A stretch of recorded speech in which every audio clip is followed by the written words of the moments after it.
Hi guys, this is Michelle, the newbie here. I wanted to pop on and show you guys how I make my bracelets using beading wire and a lobster clasp, as well as crimp beads and crimp covers. So let's go ahead and get started. For this project, we are going to be using this 49 strand satin silver beading wire, and this is one I picked up at Joann's, I think. You can get this at any of your local craft stores. This particular one is very flexible and it is also very strong. So this is a 49 strand and 0.018 inches, and it is in satin silver color. And then we're also going to use our cutters and our crimpers. And also, this is totally optional. I had one of these on hand, but you don't need to have this. You can certainly do this with a regular pair of pliers. But this is a crimp bead cover plier. And as you can see, it has a little indentation in the end, and that is where our crimp cover is going to go. And then we place it in the location that we need, and we go ahead and squeeze. Like I said, totally optional, but I did have these on hand, so I figured I would use those. I always have a pair of needle nose pliers on hand, just in case you need them for anything whatsoever. So just for time's sake, I went ahead and strung some amethyst chips onto my wire, and I do have my lobster clasp and just your regular lobster clasp. I have some crimp covers and I have some crimp beads. Now they also make crimp tubes, and you can use those as well. I have some of those. Sometimes those are a better thing to use depending on the project. So today I thought I would just use the crimp beads. I also have a bead stopper. You want to make sure you have something that will stop your beads from coming off your string. You don't want to lose your beads after you've worked so hard on putting these together. Like I said before in other videos, if you don't have a bead stopper, you can use one of these paper clamps that you can buy at any office supply store. So let's go ahead and get started. I went ahead and, like I said, I strung on my amethyst. I also went ahead and attached my jump ring and also one of my crimp beads at the bottom, just to get started. The excess wire that I had left over, I went ahead and restrung that up into a couple of the beads. So I have this much sticking out. So what I'm going to do is go ahead and trim that off right now so I won't forget.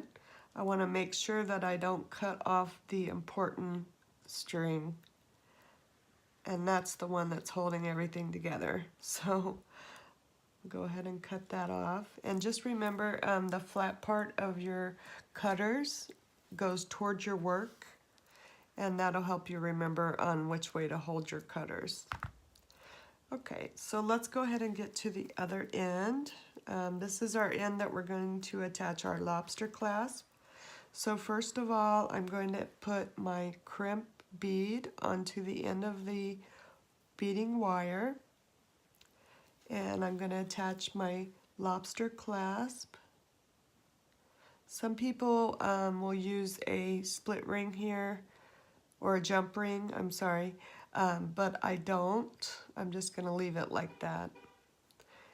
So at this point you want to run your beading wire back up through your crimp bead, and you want to pull that down until it's nice and snug. Let's make sure our beads are all tight, and we do have a lot of room here. Sometimes if you can't pull it, you can go ahead and use some pliers just to pull it down and tighten it. Now on the ends you do want to leave a little bit of wiggle room, only because you need your lobster clasp to be able to move around just a little bit. Not a lot, but a little bit. You don't want it really, really tight, otherwise it won't function properly. So make sure you leave a little bit of wiggle room there. So I'm going to go ahead and get my crimp pliers, and I'm going to crimp my crimp tube. So I'm going to make sure that both of my wires are in the crimp tube and they're not on top of each other. They're side by side. And I'm going to go all the way to the very back of my pliers, and that's where you're going to do your first crimp. The front part of your pliers is going to be when we squeeze the already crimped bead. We're going to make it, we're going to fold it in half. So the first crimp is going to be all the way to the back part of your pliers towards your handle. So we'll go ahead and crimp that.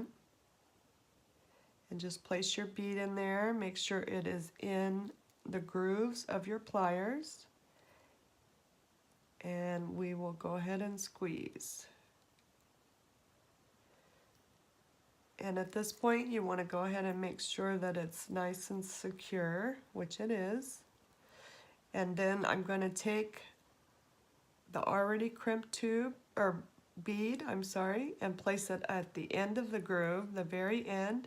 And I'm going to stand it up, and I'm going to squeeze, and I want that crimp bead to kind of fold in half. And that way it looks a little bit more professional, and it also allows us to attach our crimp cover. So we'll go ahead and squeeze that.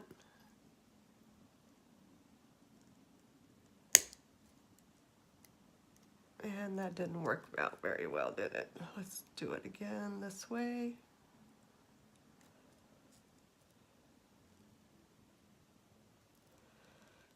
Okay, so there is that. And then we have our little tail.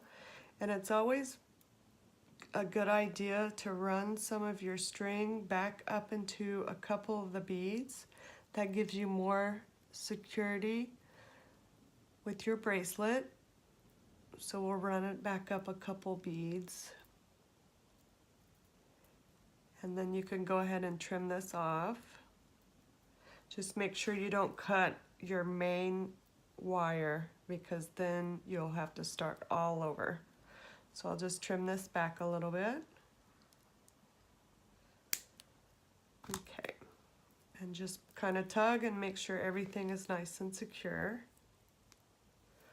So now we're going to try to put on our crimp covers.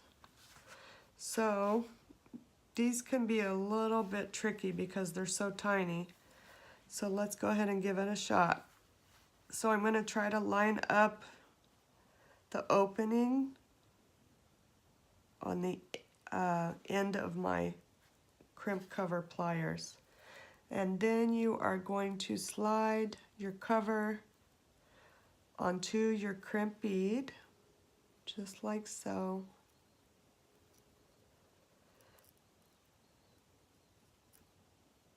It's kind of tricky, you gotta play with it a little bit, and it takes a little bit of practice. And I am by no means a professional. So once you've got it in the right place, you want to just give it a little squeeze until that little half moon shape covers your crimp bead. And I missed the crimp bead altogether. And that happens, so this is for real. So I'm just going to go ahead and use regular pliers. I think it might be easier for me. So let's go ahead and try it again. I'm going to attach the crimp cover to the crimp bead.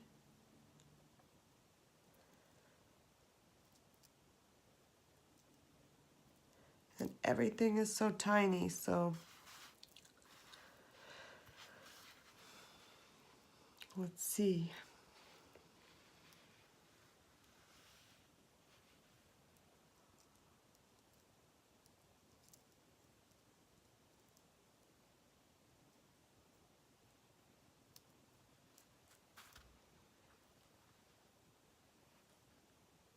All right, looks like we're on. Once you've got it in place, you can go ahead and take your pliers and just give it a gentle squeeze.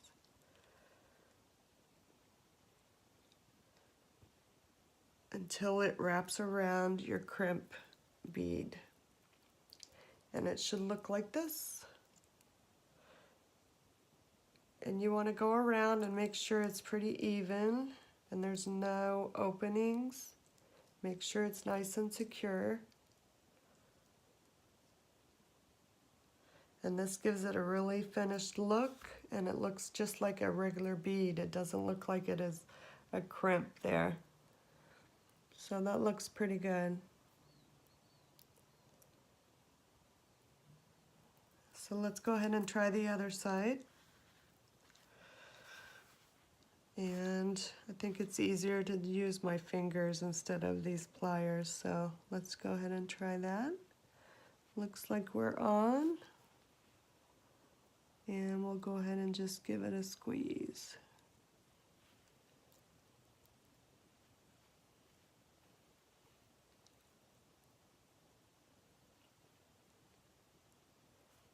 Okay. And go around, make sure it's round, not flat on any sides. And it should blend right in and look like it's part of the bracelet and not hiding a crimp bead. So there's the other end. So there you have it. We have a pretty quick and easy bracelet using a lobster clasp and crimp beads. Let me go ahead and get this on. Sorry, I know I'm out of frame, but I'm the only person here that can put my own bracelet on. All right, there you have it.